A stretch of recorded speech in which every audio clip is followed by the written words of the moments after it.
Hello साथियों, स्वागत है आपका हमारे अपने YouTube channel Ajit art all classes पे।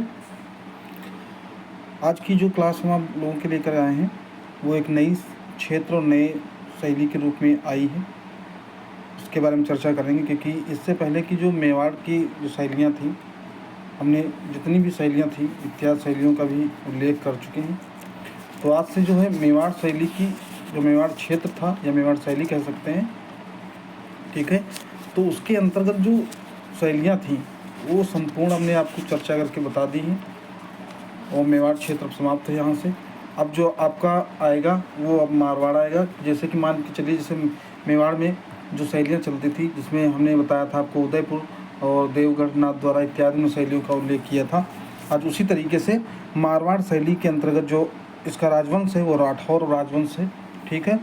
और इसके अंतर्गत जो उप शैलियाँ हैं आपको स्क्रीन पर दिख रहा होगा, ठीक है। जोधपुर, बीकानेर, किशनगढ़, अजमेर, नागौर, ये 5 शैलियाँ मारवाड़ क्षेत्र के अंतर्गत या मारवाड़ शैली के अंतर्गत आती हैं। तो और हमने इससे पहले एक बार और उल्लेख की बात का किया था कि मारवाड़ के उपनाम भी आप लोग नोट कर चुके हैं। नहीं, अगर बाय द वे नहीं नोट किया तो एक बार हम बता दे रहे हैं मौखिक ऐसे ही। मारवाड़ के जो उपनाम हैं वो नंबर 1 पे मरुभूमि, मरुधरा, मरुवन, मरुस्थली, मरुप्रदेश, मरुमंडल इत्यादि हमने पहले भी लिखवाए हैं। जब हमने राजस्थानी स्टार्ट की थी जहाँ से शैली, उस समय हमने सारी चीज़ें लिखवा दी थी, लेकिन एक बार रिपीट कर दिए कि जिससे कि आप लोग फिर से नोट कर लीजिए, ठीक है। अब हम आज बात करेंगे मारवाड़ क्षेत्र के अंतर्गत, मारवाड़ शैली के अंतर्गत जो नई शैली है, जिसका जो पहली शैली है आपको दिख रहा होगा कि उप शैलियों में सबसे पहली जो इसकी शैली उप शैली है वो है जोधपुर, ठीक है। तो आइए हम देखते हैं जोधपुर शैली के अंतर्गत सबसे नंबर 1 पे क्या है, किसने स्थापना की, कब हुई, ठीक है। तो उसके बारे में चर्चा करते हैं और समझते चलिएगा। तो नंबर 1 पे लिखा है जोधपुर नगर की स्थापना 1458 ईस्वी में राव जोधा जी ने की। अब जोधपुर की जो स्थापना हुई थी वो आज से 1458 करीबन कई शताब्दी निकल गई, ठीक है, तब इसकी स्थापना हुई थी जोधपुर शैली की या जोधपुर नगर की, ठीक। और ये जो नगर है वो जिस शासक ने उस समय इस नगर की स्थापना की थी वो अपने नाम पर ही इस नगर का नाम रखा हुआ है। जैसे कि हमने अभी बताया है कि जोधपुर नगर की स्थापना 1458 ईस्वी में राव जोधा जी ने की थी। तो जोधा नाम ही था तो उसी को जोधपुर के नाम से चर्चा में आ गया, ठीक है। ये समझ गए, राव जोधा जी ने किया था। इसको ज़्यादा याद करने की जरूरत नहीं, याद रखने की, जोधा राव जोधा जी थे, जोधपुर की स्थापना 1458 में, इतना याद रखिए। दूसरा पॉइंट इसी में लिखा है जोधपुर शैली के विकास का जो श्रेय है वो मालदेव को जाता है। अब स्थापना तो जो राव जोधा जी ने की थी, लेकिन यहाँ की जो शैली का विकास जो हुआ है, जिस स्टाइल का विकास हुआ है, यानी कि यहाँ की जो चित्रों का विकास हुआ है वो श्रेय जाता है मालदेव जी को, ठीक है। तीसरा पॉइंट लिखा हुआ है इसमें मारवाड़ शैली के पूर्ण विकास का काल, ठीक है। मारवाड़ शैली के यानी कि संपूर्ण जितनी भी है शैली, मारवाड़ शैली के पूर्ण विकास का जो काल है वो 16वीं तथा 17वीं सदी रहा। कहने का मतलब ये है कि जोधपुर शैली को छोड़ के अन्य शैलियों को भी मिला करके, जैसे जोधपुर हुआ, बीकानेर भी हुआ, किशनगढ़, अजमेर, नागौर, यानी कि पूरे मारवाड़ के अंतर्गत जितनी भी शैलियाँ चली उन सभी का जो पूर्ण विकास काल जो हुआ था वो 16वीं तथा 19वीं सदी रहा है। अगला चौथा नंबर लिखा है 1623 ईस्वी में बना रागमाला चित्र जो कुंवर संग्राम सिंह के संग्रह में संग्रहित है या रखा हुआ है, ठीक। जो 1623 में बना रागमाला चित्र है। पांचवा पॉइंट है इसमें 16वीं सदी में प्रसिद्ध कवित्री मीराबाई का जन्म, सभी लोग जानते हो, ठीक है। 16वीं सदी में प्रसिद्ध कवित्री मीराबाई का जन्म जो है वो मारवाड़ में ही होता है, ठीक। वही पॉइंट लिखा है 16वीं सदी में प्रसिद्ध कवित्री मीराबाई का जो जन्म है वो मारवाड़ में हुआ था। इतना समझ गए। आइए हम उसके नीचे देखते हैं। अब हम चर्चा कर लेते हैं यहाँ के प्रमुख चित्रकारों के बारे में। जो यहाँ के प्रमुख चित्रकार हैं। कौन कौन से प्रमुख चित्रकार जिन्होंने ज़्यादातर यहाँ पे कार्य किया है, जिनके अंतर्गत बहुत सारे चित्रों को बनाया गया है। ठीक, तो नंबर 1 पे हेडिंग लिखी हुई है प्रमुख चित्रकार।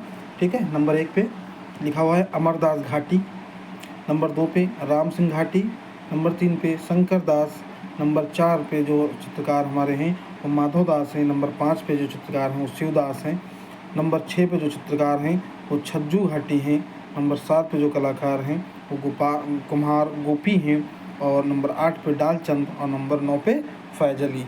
ठीक है, तो इत्यादि जो कलाकार हैं यहाँ के प्रमुख चित्रकारों में इनकी उल्लेख किया जाता है, इनका नाम आता है। ठीक है, तो ये जोधपुर शैली के अंतर्गत इतने कलाकारों ने कार्य किया है। ठीक, आइए हम आगे देखते हैं।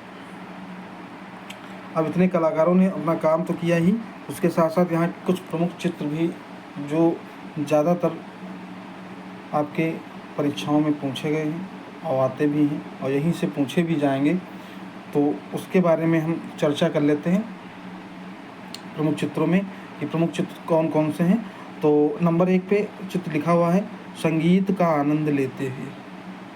ये चित्र कई बार पूछ चुके हैं। ठीक है, इसको याद रखिएगा।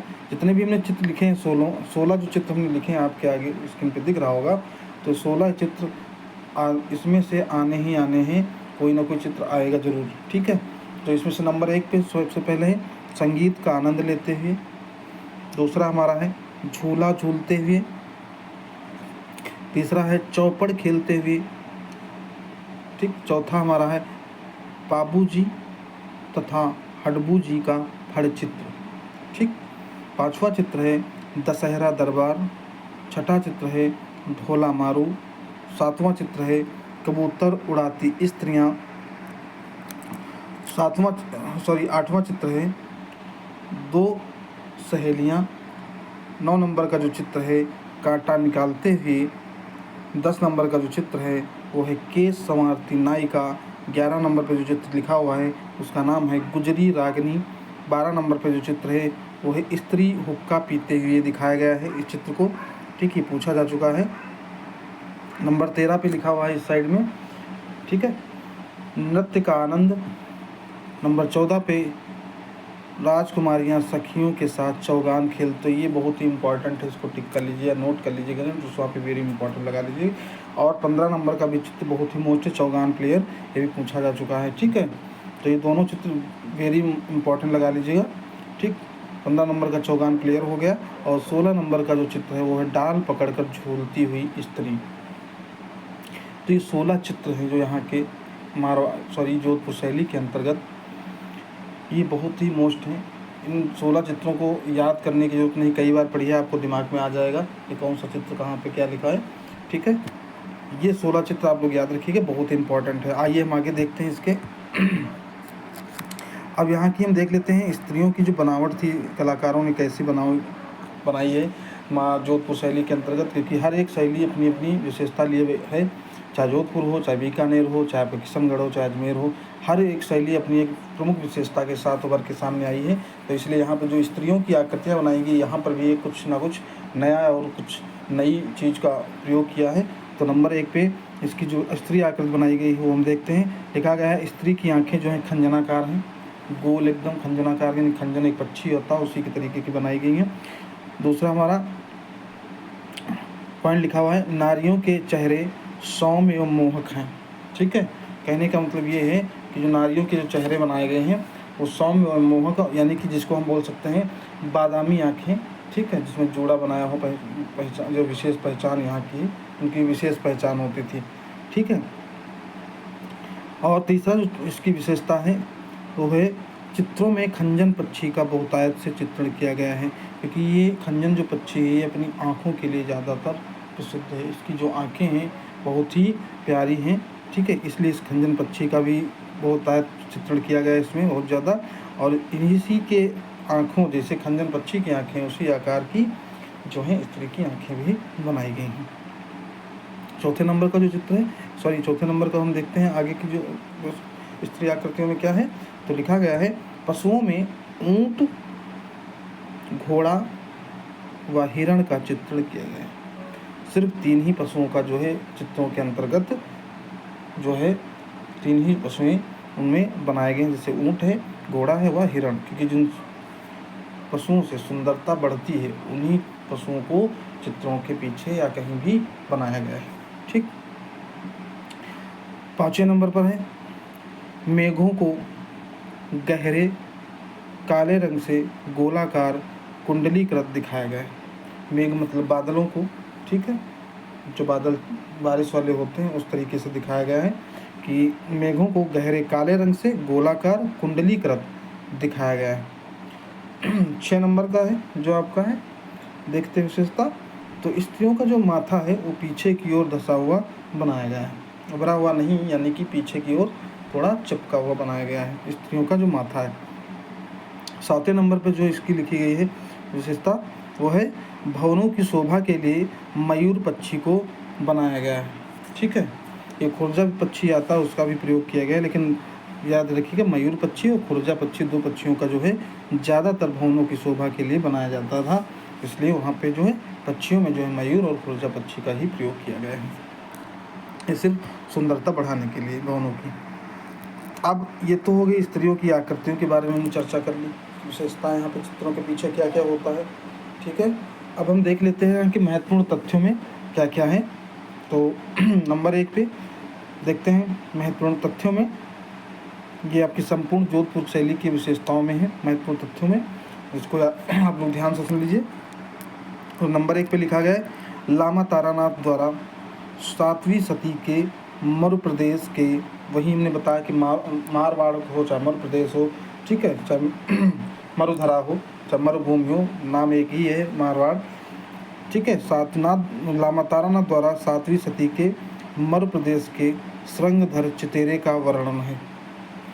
जो श्रृंगधर है एक चित्रकार है, उसका जो है वर्णन है, जिसने जो है यक्ष शैली का जन्म दिया था, यानी यहीं से इसी कलाकार के द्वारा जो है यक्ष शैली का जो है जन्मदाता माना गया है। अब हम दूसरा पॉइंट देखते हैं, यहाँ पे लिखा गया है मरुभूमि में प्रथम, यानी कि मारवाड़ में प्रथम चित्रित अवशेष जो है 1060 ईस्वी की अवघर निरुक्त वृत्ति, जो अभ्रंश शैली में चित्रित है, इससे पहले बता चुके हैं अवघर निरुक्त वृत्ति, जिसमें जो है मरुभूमि के प्रथम जो चित्रित अवशेष मिलते हैं वो इस ग्रंथ के अंतर्गत मिलते हैं, अवघर निरुक्त वृत्ति, जो कि आपकी 1060 ईस्वी की है, जो अभ्रंश शैली में चित्रित की गई थी। ठीक है, नंबर 3 हम देखते हैं अगली, नंबर 3 पॉइंट इसमें लिखा गया है डिंगल भाषा के ग्रंथ गुरभास। ठीक है, डिंगल भाषा का जो ग्रंथ है गुरभास हेम कवि द्वारा रचित है, ये डिंगल भाषा में लिखा गया है। ठीक है, गुरभास जिन्होंने वो कवि हमारे हैं हेम के नाम से, हेम कवि द्वारा जो है गुरभास रचित है, यानी कि लिखा गया है। 4 नंबर की जो महत्वपूर्ण तथ्यों में है वो है जोधपुर शैली को स्वतंत्र अस्तित्व देने का जो श्रेय है वो अजीत सिंह को जाता है। ठीक है, जोधपुर जो शैली है उसको स्वतंत्र अस्तित्व देने का जो श्रेय है वो सिर्फ अजीत सिंह को जाता है। 5वां जो है पॉइंट है राम सिंह के समय, जो राम सिंह उस समय का शासक जो था, यानी कि तो उन्हीं के समय में तुर्रेदार पगड़ियों का प्रयोग हुआ है।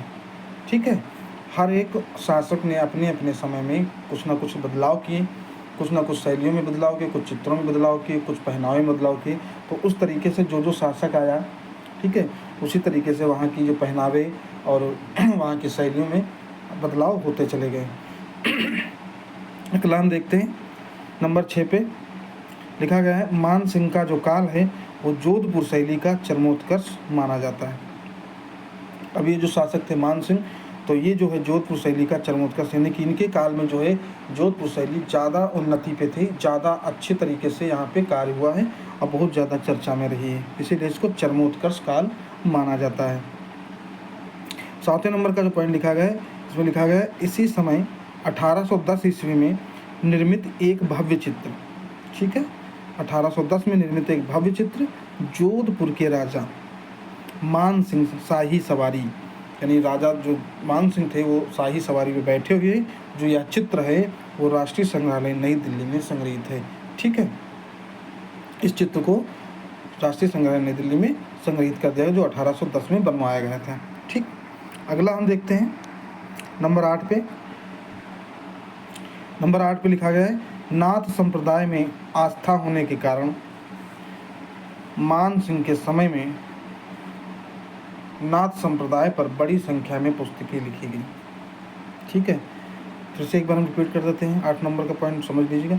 नाथ संप्रदाय में आस्था होने की उस समय जो था नाथ संप्रदाय चल रहा था, उसमें जो इन लोगों की जो आस्था ज़्यादा थी।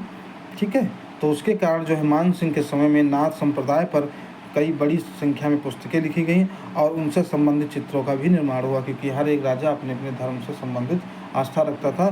तो जिन जिन राजाओं ने जिन जिन धर्मों से आस्था रखी उसके ऊपर चित्रों का निर्माण कराया, धर्मों ग्रंथों का निर्माण कराया और पुस्तकों पर भी निर्माण किया। तो ये जो मान सिंह थे ये नाथ संप्रदाय से ज़्यादा आस्था रखते थे, तो इन्होंने चित्र और बड़ी संख्या में पुस्तकें भी लिखवाई। नंबर 9 का जो पॉइंट है वो है, इस शैली में राधा कृष्ण व रासलीला के बजाय।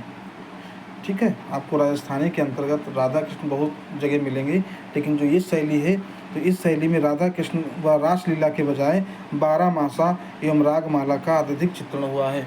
ठीक है, यहाँ पर सिर्फ 12 मासा और रागमाला का अत्यधिक चित्रण हुआ है, न कि आपकी राधा कृष्ण और रासलीला का वर्णन कहीं नहीं मिलता है। 10वां नंबर पे पॉइंट लिखा गया है, लास्ट पॉइंट आपका ये, तो मारवाड़ का जो विषय है वो प्रेमाख्यान था। ठीक है, प्रेम को उजागर करना था। ठीक है, तो वही है मारवाड़ का जो विषय है वो प्रेमाख्यान है, प्रेमाख्यान था कह सकते हैं। तो ये आपकी जोधपुर शैली थी। ठीक है, आपको हमने सारी जोधपुर शैली के बारे में एक एक करके पॉइंट बता दिया है। कोशिश हमने पूरी की है, कहीं भी एक पॉइंट छूटा नहीं है। ठीक है, और इस मारवाड़ शैली के अंतर्गत जो आपकी ये शैली जोधपुर चल रही है, ठीक, अब इसके आगे हम आपको नई शैली पढ़ाएंगे जिसका नाम होगा बीकानेर। ठीक, जिनकी हम बता चुके हैं कि मारवाड़ की उपशैलियाँ चलेगी, 5 उपशैलियाँ हैं यहाँ पे। तो पहली आपकी जो उपशैली है जोधपुर आपने कंप्लीट कर दी है, और कोशिश करिए कि आप लोग इसको नोट कर लीजिए। ठीक है, अपने पास दोबारा पढ़ लीजिए, नहीं नोट करना चाहें तो दोबारा अपनी क्लास इसे देख लें, और ज़्यादा से ज़्यादा कोशिश यही करेंगे कि क्लास थोड़ा लंबी आप लोगों को पढ़ाते चलें। ठीक है, जिससे कि जल्दी से आपका सिलेबस कवर हो जाए, और उम्मीद करते हैं कि आप लोगों को समझ में आया होगा हर चीज़। ठीक है, और किसी को अगर कोई भी डाउट हो तो कमेंट बॉक्स में कमेंट कर सकता है, उसका हम जवाब अगली क्लास में देंगे। और वीडियो को ज़्यादा से ज़्यादा लोगों को शेयर करिए, लोगों को बताइए कि जो है एक एक आपको थ्योरी का पूरा हम सिलेबस जो निकाल के ला रहे हैं, बहुत ही मोस्ट चीज़ें बता रहे हैं। ठीक है, लोगों को भेजिए वीडियो, उनको जुड़वाइए, लाइक करिए, कमेंट करिए। ठीक है, तो आने वाली जो क्लास होगी, नई क्लास, तब तक मिलते हैं। तब तक के सभी को हमारी तरफ से राधे राधे।